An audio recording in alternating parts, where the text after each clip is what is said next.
नमस्कार, कैसे हैं आप सब। द रिव्यू में बहुत बहुत स्वागत है। मैं दिनेश गुप्ता आपके समक्ष लेके आया हूँ एक न्यू और बिल्कुल बढ़िया अपडेट। पीएम किसान योजना के नियमों में हुआ है बहुत बड़ा बदलाव। अब इन्हें मिलेगा बड़ा फ़ायदा। आपको जानना ज़रूरी है। अगर आप नहीं जानेंगे तो घाटे में भी हो सकते हैं। इसलिए इस वीडियो को पूरा देखिए, अंत तक बने रहिए, तभी आप समझ पाएंगे कि इसमें क्या बदलाव हुआ है और क्या आपके लिए फ़ायदा है। आइए जानते हैं क्या बदलाव है। छोटे और सीमांत किसानों को आर्थिक सहायता के लिए 2018 से चल रही प्रधानमंत्री किसान सम्मान निधि यानी पीएम किसान योजना को अब 2025 में नए निर्देशों के साथ अपडेट किया गया है। छोटे और सीमांत किसानों को आर्थिक सहायता देने के लिए 2018 से चल रही प्रधानमंत्री किसान सम्मान निधि पीएम किसान योजना को अब 2025 में नए दिशा निर्देशों के साथ अपडेट किया गया है। इस योजना के तहत किसानों को सालाना 3 किस्तों में 6,000 की आर्थिक मदद की जाती है। लेकिन अब नए नियमों के मुताबिक इसमें कुछ बदलाव किए गए हैं, जिसे आपको जानना चाहिए। पंजीकरण की शर्तें। अब पीएम किसान योजना का लाभ सिर्फ वही किसान उठा सकेंगे जिनका पंजीकरण साल 2018 और 2019 में हुआ हो। खुद की ज़मीन की ज़रूरत। इस जमीन योजना का लाभ उठाने के लिए किसानों के पास खुद की निजी कृषि भूमि उनके नाम पर होनी ही चाहिए।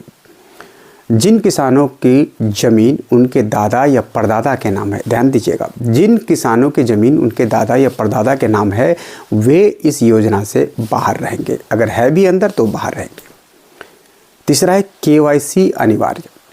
योजना में बने रहने के लिए सभी किसानों को हर किस्त से पहले केवाईसी करवाना अनिवार्य होगा। यानी कि जो किस्त आने वाला उससे पहले आपको केवाईसी कराना पड़ेगा। यानी कि केवाईसी नो योर कस्टमर, यह चीज़ ऑनलाइन भी होगा जो आपको करवाना पड़ेगा।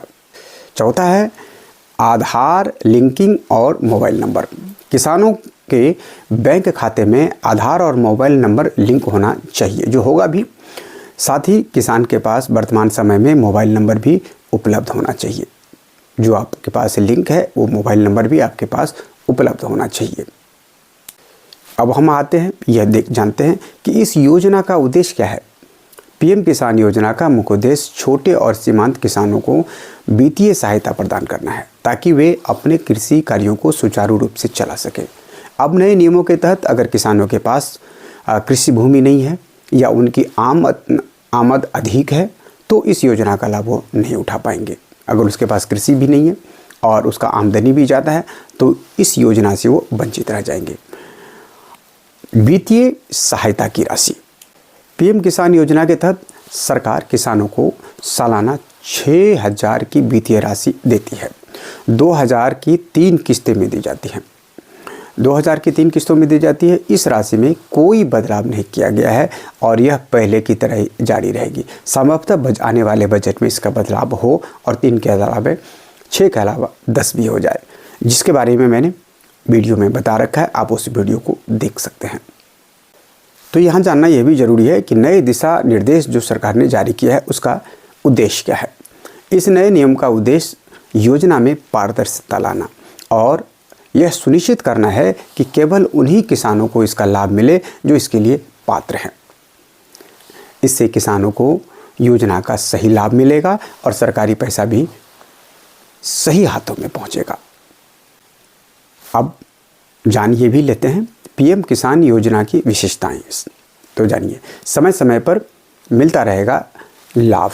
पहला, पीएम किसान योजना समय समय पर चल रही है, किसानों को लाभ पहुंच रही है। प्रत्यक्ष लाभ का अंतरण।